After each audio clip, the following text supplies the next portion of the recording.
Hello, good morning. কেমন আছো তোমরা সবাই? আশা করি সবাই ভালো আছো আর আমিও এখন ভালো আছি। এই ব্লগটা কিছুদিন আগের, যখন আমি আমার বাড়িতে ছিলাম না। এই মুহূর্তে তো আমি আমার বাড়িতে আছি, তো ব্লগটা ছিল সেই জন্য তোমাদের সাথে শেয়ার করছি। বিয়ের পর প্রথম আজকে আমি এরকমভাবে একা বেরোচ্ছি। তো ও বাড়িতে ছিল না, সকাল সকাল বেরিয়ে গিয়েছিল বলে আমারও ভালো লাগছিল না। তো ওই বলছিল যে কোথাও থেকে ঘুরে এসো।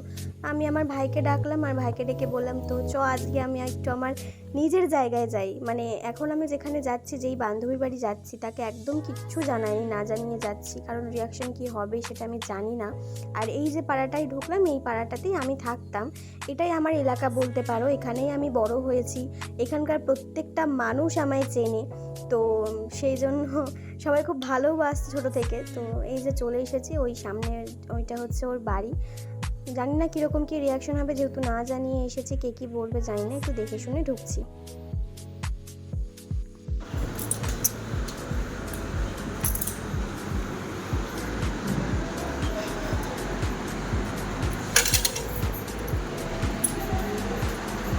দিদি এবার কাকা তুই এখানে কাকিমা জানে গরম করে এসেছিস? কথা ঘুরতে এলাম। কিছু না জানিয়ে না জানিয়ে আসলে যদি ঢুকতে না দিস তাই।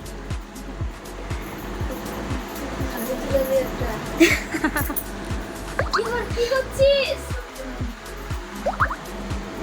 সত্যি করে বল, কাকিমা জানে? জানে মাকে দেখাতে না, কেউ নাই দেখে তো চুপচাপ ওপরে উঠে চলে এসেছি। নিচে কাজ হচ্ছে। গাইজ, আমি এখন খিস্তি খাবো, পরে আসছি। স্টপ করবি। অনেক মান অভিমানের পর্ব শেষ করে ফাইনালি অনেক কষ্ট করে মালটাকে রাজি করিয়েছি ভিডিও বানানোর জন্য আমার সাথে। শাড়ি পরিয়েছি, আমিও শাড়ি পরেছি। অনেক কিছু, অনেক রাগ ছিল, কিন্তু কি কার করবে, বান্ধবী তো। কিরে, রাগ করে আছিস? না, এখনো রাগ করিনি। যখন এসেছিলি তখন রাগ করেছিলাম। বান্ধবীটা খুব ভালো, রাগ রেগে থাকা যায় না ওর উপরে। তো এখন আমরা আপাতত ছাদে এসেছি শাড়ি ফাড়ি পরে ভিডিও বানাতে। এখন আমরা অনেক রিলস করব, সেগুলো তোমরা নিশ্চয়ই আগে হয়তো রিলসগুলোই তোমরা দেখতে পেয়েছো, তো সেগুলোতে ভালো রেসপন্স করো, দেখো তোমাদের কেমন লাগে জানিও। আর হচ্ছে এখন আমরা কয়েকটা ভিডিও বানিয়ে নিই, তারপর দেখা হচ্ছে। তোমাদেরকে একটা জিনিস দেখাই। আমাকে রেডি সেডি করে এনে মহারানী কি করছে দেখো ছাদে। কি রে, তুই এভাবে কি করছিস? গরম লাগছে খুব, নিচে যাবো। গরম লাগলে এইভাবে হাওয়া খেতে হয়? ও মা গো, পিঠে বেশি গরম লাগছে, চুলগুলো পিঠের মধ্যে লাগবে, গরম লাগছে। এদিকটা একটু হাওয়া দিচ্ছে। এইভাবে কে হাওয়া খায়? ও মা, আমি। তুই হাওয়া খাস এইভাবে? ভিডিও বানাবো না, চপ ভুল করে ফেলেছি তোকে বলে। তুই দেখ নিচটা কতটা দেখো তোমরা। কি অবস্থা জানি না ভিডিওতে কি সমস্যা হয়েছিল, এইটাই জায়গাটুকু পুরো মিউট হয়ে আছে। ও যখন ভিডিও করেছিল কোনো রকম কিছু প্রবলেম হয়েছে কিনা বুঝতে পারছি না, কিন্তু এখানে সত্যিই ভীষণ রকম গরম ছিল। আর ছাদে অনেক কাটা ফাটা এটা ওটা পড়েছিল, আমার পায়ে কাটাও ঢুকে গেছিলো। তো আর গরমও লাগছিলো। আমি ওকে বারবার বলছিলাম যে আমি ভুল করে ফেলেছি, ভীষণ গরম লাগছে, আমি নিচে যাবো। তো তারপরেও ও শোনেনি। তো ফাইনালি যেহেতু ওকে রেডি করে নিয়ে এসেছিলাম, সেই জন্য আমাকে দিয়ে অনেক ভিডিও করেছে আমরা দুজন একসাথে। আর পারছি না, আর দিচ্ছে না শরীর। এবার নিচে যাবো, দিয়ে অনেকটা জল খাবো, চলো। ভিডিও বানাতে প্রায় সন্ধে হয়ে গিয়েছিল। তারপর ওদের বাড়িতে সন্ধে দিয়ে এই বান্ধবীকেও ডেকে নিয়েছি, একে তোমরা আগে আমার ভিডিওতে দেখেইছো। তো আজকে যেহেতু আমি একটু ছাড় পেয়েছি, ভেবেছিলাম বান্ধবীদের সাথেই আজকে পুরো টাইমটা কাটাবো। তো সেটাই করেছি, তিনজন একসাথে মিলে একটু বেরিয়ে পড়েছি আমাদের চেনা জায়গাগুলোতে ঘুরতে। বাবা ক্যামেরা করছে পূর্বাশা এখন গাড়ি চালাচ্ছে।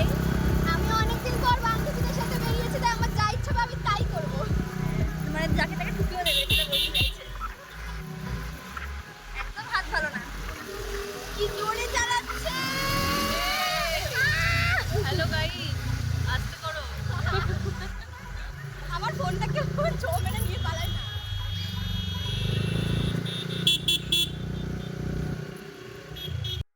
এইটা হচ্ছে আমাদের তিনজনের আড্ডাখানা। তোমরা যারা বহরমপুরবাসী তারা অনেকেই জানো এটা কোন জায়গা, তবুও আমি একবার বলে দিচ্ছি, এটা হচ্ছে কেটলি। ল্যান্ড করে দিয়েছি।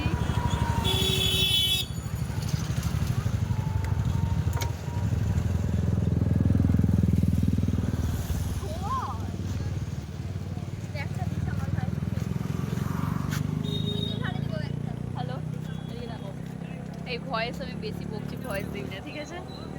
তিন খেতি। এই আমি চশমা পরে কেন? ও তো চশমা পরে। তুমি চশমা পরো না। তাহলে এই জায়গাটা,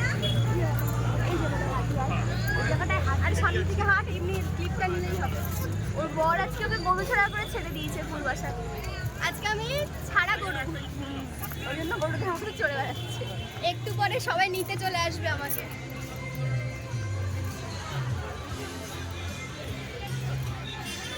ও মা, তো যেটা শুনলে সেটা একদমই সত্যি কথা। আজকে যেন মনে হচ্ছিল যে বাঁধা গরু ছাড়া পেয়েছে। মানে এতদিন এত কিছু টেনশনের মধ্যে ছিলাম, বাড়ির লোকেদের থেকে আলাদা ছিলাম, তো ওদেরকে একটু কাছে পেয়ে যেন মনে হচ্ছিল একটু আমার আমার লাইফটাকে আমি একটু একটু পাচ্ছি।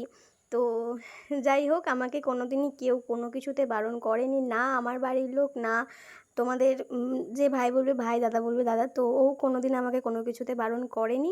আমাকে সবসময়তেই বলেছে। এর আগেও একদিন ওদের বাড়ি যাওয়ার প্ল্যান হয়েছিল, আমি নিজেই যাইনি, তো সেই জন্য যাই হোক। তো এখন আজকে আমার এই জায়গাটায় এসে খুব ভালো লাগছে। আমরা ন্যাচারালি এখানেই বসি তিনজন মিলে, যত সুখ দুঃখের গল্প সমস্ত কিছু এখানেই করি। আর যার বাড়িতে আজকে আমি গিয়েছিলাম সেটা হচ্ছে একদম ন্যাকেড ফ্রেন্ড যাকে বলে, তো তার বাড়িতেই আজকে আমি গিয়েছিলাম। ওই যে ও আমার পাশে যে বসছে, ওর নাম হচ্ছে মিষ্টু।